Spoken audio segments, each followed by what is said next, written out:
जय हिंद दोस्तों, आप सभी कैसे हो? मैं आशा करता हूँ सभी अच्छे हों और अपनी तैयारी बेहतरीन कर रहे होंगे। आप सभी अपनी तैयारी कैसी कर रहे हैं वो जरूर बताएं। तो हम बात करने वाले हैं किसकी? लेखपाल की वेतन के बारे में। लेखपाल में वेतन कितनी मिलती है? आप सभी को हमने पहले वीडियो बना दी है कि एसएसएफ की वेतन कितनी होती है, क्योंकि हम अभी लेखपाल की ज्वाइन करेंगे। बहुत सारे बच्चों की एक और कमेंट आ रहे थे, सर आपने एसएसएफ छोड़ दी क्या? भाई अभी एसएसएफ नहीं छोड़ी है। अब जब लेखपाल का ज्वाइनिंग लेटर आएगा, इसकी ज्वाइनिंग होगी, उससे कुछ दिन पहले ही छोड़ेंगे। अभी नहीं छोड़ी है, अभी एसएसएफ में ही, अभी छुट्टी पर है, फिलहाल में घर पर है। ठीक है, तो हम बात करते हैं किस पे? ऐसे मतलब लेखपाल की वेतन के बारे में। लेखपाल की वेतन कितनी है हमारी, एसएसएफ की वेतन कितनी है, वो हम बाद में लास्ट में बता देंगे, एक बार और कंपेयर करके बता देंगे दोनों की। ठीक है, तो हम बात करते हैं किसकी? लेखपाल की वेतन के बारे में। पहले हम बात करते हैं इसकी बेसिक पे, ग्रेड पे और कौन से लेवल पे है। लेवल हम बात करें, लेखपाल की लेवल 3 है और ग्रेड पे की बात करें तो 2000 ग्रेड पे है। अब 2000 ग्रेड पे और लेवल 3 पे बेसिक पे कितना होता है? 21,700 बेसिक पे होता है, यानी 21,700 क्या होता है बेसिक पे। बेसिक पे क्या कहलाता है, एक चीज बता दें पहले आपको।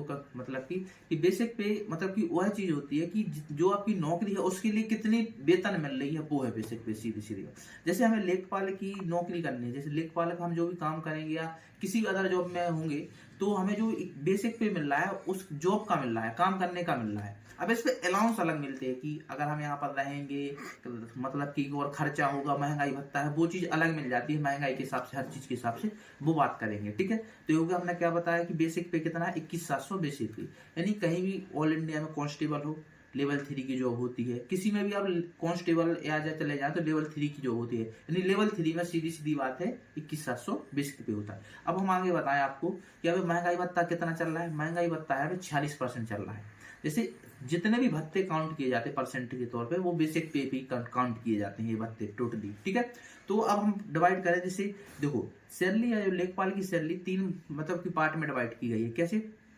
Category wise. क्यों? क्योंकि जैसे अलग अलग शहरों की वेतन अलग होती है। जैसे मान लो लखनऊ की बात कर लें, या हम लखनऊ की बात कहीं लखनऊ की कर लें, जैसे लखनऊ में महंगाई ज्यादा है, लखनऊ में रहने का खर्चा ज्यादा है। और अगर वही किसी गांव की बात कर ले और किसी और छोटे कस्बे की बात कर ले, तो तीनों जगह अलग अलग रहने के मतलब की महंगाई होगी, अलग अलग खर्चा होगा। जैसे गांव में कम होगा, उससे अगर कस्बे में चला जाए तो और ज्यादा होगा। और अगर हम लखनऊ या बड़े शहरों में चले जाएं, जैसे लखनऊ जैसे कानपुर आगरा मागरा शहरों में चले जाएं, तो वहां पर और ज्यादा मतलब खर्चा होगा। तो वो चीज 3 भागों में डिवाइड की गई। कैसे 3 भागों कौन कौन सी डिवाइड की गई है? एक तो श्रेणी साकर की गई है, और एक श्रेणी बी बाकी गई है, और एक श्रेणी आ। मतलब कि सबसे महंगाई वाला शहर है जो कौन सा होगा? आ वाला होगा। उससे बीच में कौन सा होगा? बी होगा, उससे कम महंगाई वाला। और सबसे कम महंगाई वाला सा। मतलब कि इन वर्गों में 3 वर्गों में डिवाइड किया गया। अब बात करते हैं कि तीनों के लिए रहेंगे तो बेसिक पे कितना रहेगा? 21,700 रहेगा। अब इन पे सब पे महंगाई भत्ता लगेगा।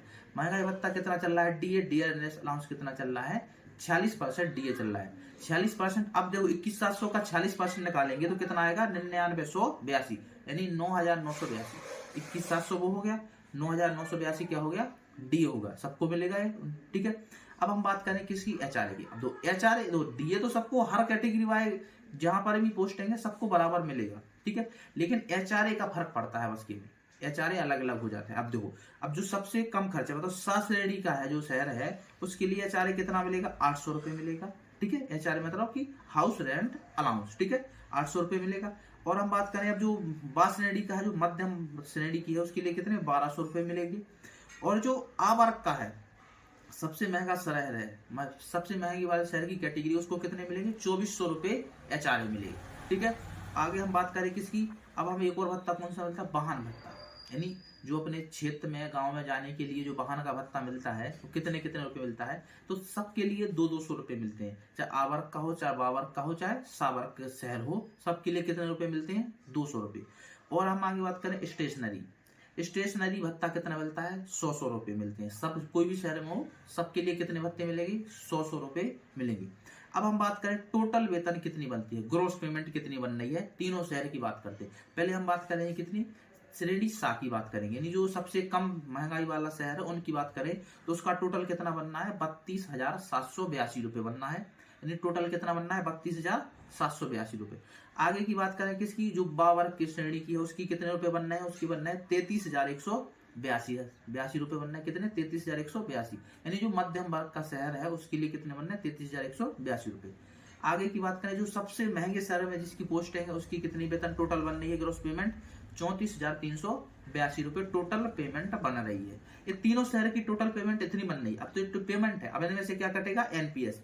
एनपीएस क्या कहलाता है? एनपीएस भी बता दें, फिर हम एनपीएस कितना कटेगा उसके बारे में बात करेंगे। एनपीएस जैसे पहले ओल्ड पेंशन स्कीम होती थी, अब उनको अपग्रेड करके कौन सी पेंशन स्कीम आ गई? नेशनल पेंशन स्कीम कर दी गई है। नेशनल पेंशन स्कीम का क्या है कि आपकी वेतन में से किसका? बेसिक पे प्लस डीए का 10% काटेगी सरकार। अब जैसे बेसिक पे तथा डीए कितना बनना है, जैसे मान लो 30,000 बनना है एग्जाम्पल तौर पर, तो उसका 10% कितना कटेगा? 3,000। 30,000 का 10% 3,000। 3,000 आपके खाते में से कट गए। अब इसमें से 14% सरकार में लगी, मतलब कि 30,000 का 14% कितना होगा? 14 थी 42, यानी 4200 रुपये सरकार मिलेगी। यानी 3,000 प्लस 4200 कितने हो गए? 7200 रुपये टोटल मिलेंगे। यानी टोटल 7200 रुपये मिलके आपके एनपीएस अकाउंट में जमा होंगे। जो एनपीएस अकाउंट है वो कहां पर पैसे लगे होते हैं? सीधी सीधी बात है, शेयर मार्केट में पैसे लगा दिए जाते हैं। एक ट्रस्टेड कंपनी के शेयर खरीद ले जाते हैं, जैसी वो कंपनी ग्रो करेगी वैसे आपके पैसे भी ग्रो करते जाते हैं। तो ये new pension national pension scheme है, इसमें पैसे कटते हैं। तो बता दिए कितने? 10% पैसे, 10% रुपए कटते हैं, जितनी आपकी बेसिक पे तथा डीए का टोटल मिला के जितना होगा 10%। अब देखो कितने रुपए कटते हैं टोटली देखो, तीनों शहर के जो कैटेगरी डिवाइड की है ना, सबकी बराबर रुपए कटते हैं, इसमें कोई नहीं। केवल ये तो महंगाई के लिए अलग अलग कैटेगरी डिवाइड की गई है, वैसे कटौती सबकी बराबर होती है। अब देखो एनपीएस स्कीम के लिए कितना कटेगा? 10%, यानी कितना कटेगा? 3168 रुपए कटेंगे। ठीक है, इसमें क्या और क्या कटेगा? मतलब समूह बीमा योजना कितने कटेंगे? 100 रुपए, यानी टोटल कितने कट रहे हैं? 3268 रुपए कटेंगे। टोटल कितने कट रहे हैं? 3268 रुपए कट रहे हैं, जो एनपीएस अकाउंट में जमा हो जाएंगे। ठीक है, अब आपकी वेतन कितनी बचेगी, यानी सीधी सी बात, इन हैंड सैलरी कितनी मिलेगी शुरुआत में? अब तीनों वर्ग के लिए अलग अलग मिलेगी, यानी 8 श्रेणी वाले शहरों के लिए, 12 श्रेणी वाले शहरों के लिए और 7 श्रेणी वाले शहरों के लिए वेतन अलग मिलेगी, क्योंकि उनमें एचआरए अलग अलग होने की वजह से अलग अलग वेतन मिल रही है। अब देखो हम शुरुआत करें किसकी? पहले 7 श्रेणी वाले शहरों की बात करें तो उनके लिए कितनी वेतन मिलेगी एनपीएस कटने के बाद? आपको पता है ग्रोस पेमेंट कितनी बताई हमने? 32,782। इसमें से 3200 कितने 68 रुपए कट जाएंगे, तो अब कितने बचे? 29,514 रुपए। सीधी सीधा जो मतलब कि 7 श्रेणी के शहरों में जिसकी पोस्टिंग होगी उसकी एनहैंड सैलरी फर्स्ट सैलरी कितनी आएगी? 29,514 रुपए आएगी।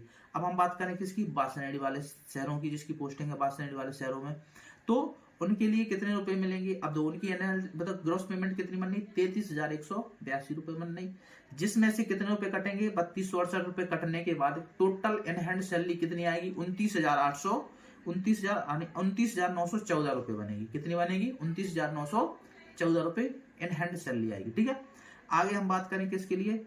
सबसे महंगे शहर, मतलब कि आ श्रेणी वाले शहर की बात करें, किस पे कितनी वेतन बचेगी, कितनी मिलेगी? तो इसमें आपको पता है कि टोटल सैलरी ग्रोस पेमेंट हुए 34,382 रुपए, जिसमें से आपके कटने के बाद कितने बचेंगे? 31,114 रुपए।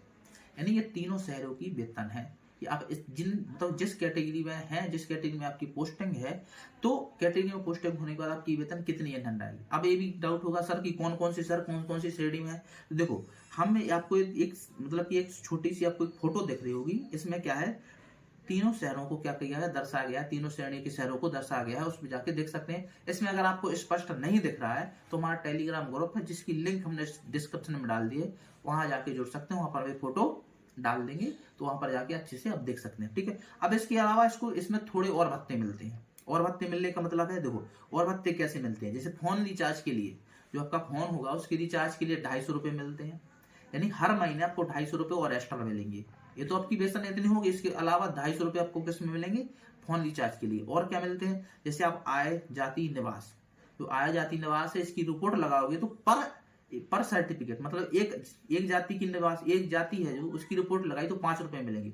मान लो अपने एक महीने में 100 सर्टिफिकेट की रिपोर्ट लगाई तो 100 × 5 यानी 500 रुपए और मिलेंगे। यानी जितने आपके आय जाति निवास की आप रिपोर्ट दें, जितने आएंगे उसकी रिपोर्ट लगाएंगे, उसके हिसाब से 5 रुपए आपको मिले लेंगे। लेकिन जरूरी नहीं है कि आपकी ये मंथली में मतलब कि ऐड होके आए, कभी कभी 4-5 महीनों की एक साथ आती है, 6 महीनों की एक साथ आ जाती है 5-5 रुपए के हिसाब से। 6 महीने में कितने सर्टिफिकेट की रिपोर्ट लगाई है आपने, उस हिसाब से टोटली 5-6 महीने बाद आपके पैसे आते हैं, तो ये आपकी वेतन हो गई। ठीक है, आपको अब दो इसमें अगर हम किस श्रेणी में आते हैं, हम सबसे कम, मतलब कि सबसे कम यानी 7 श्रेणी वाले में आते हैं, जहां पर हमारी पोस्टिंग है जैसे ललितपुर साबर वाली श्रेणी के शहर में आता है। तो वहां पर हमें नेट सैलरी कितनी मिलेगी, 29,000 मिलेगी, 29,000 कुछ मिलेगी, 29,000 29,500 मिलेगी, ठीक है। और हम बात करें हमारे एसएसएफ में कितनी वर्तमान में मिलती थी हमें, एसएसएफ में वर्तमान में हमें 42,000 सैलरी मिलती है, यहाँ की अपेक्षा वहाँ कम है। देखो अब हम बात करें इसमें कम है, हम क्यों आ रहे हैं। देखो भाई एक चीज बता दें आपको कि जैसे दिल्ली का खर्चा, वहां पर हम घर पर ही रहेंगे, घर का खर्चा, तो घर पे हमें रहने खाने पीने का कोई एक्स्ट्रा खर्चा नहीं हमारा लगेगा। और दिल्ली में हमें रहने उसका रेंट देते, हम दिल्ली में रहते ना, हम 3,000 रुपये रेंट देते हैं अकेले, 4 लोग रहते हैं एक फ्लैट पे, जिसमें से हम शेयर करते 3,000, खाने का अलग, जाने का अलग, सब कुछ खर्च अलग होता है। तो वहां पर जितना एक्स्ट्रा वेतन है ना पूरी खर्च हो जाती है, वहां पर वही बराबर पड़ जाता है। तभी कहा जाता है कि घर की नौकरी 30,000 की, बाहर की नौकरी 45,000 की इक्वल टू बराबर है, सीधी सीधी बात है, ये चीज होती है। तो आपको ये वीडियो कैसी लगी इसके बारे में जरूर बताएं कमेंट में, और वीडियो को लाइक शेयर कमेंट करें और चैनल को जरूर सब्सक्राइब कर लें। क्योंकि देखो एक आपको डाटा भी हम दिखाई दे रहे हैं, डाटा है जिसपे है कि सीधे जो हमारी वीडियो देखते हैं वो अनसब्सक्राइबर ज्यादा देखते हैं, मतलब कि वीडियो देखने वालों की संख्या ऐसी है कि जो अनसब्सक्राइबर है, मतलब कि सब्सक्राइब नहीं किए हैं, तो चैनल को जरूर सब्सक्राइब कर ले और हमारे वीडियो को लाइक करें और दूसरे व्यक्ति को शेयर भी करें। हम मिलेंगे नेक्स्ट वीडियो में। जय हिंद दोस्तों, धन्यवाद।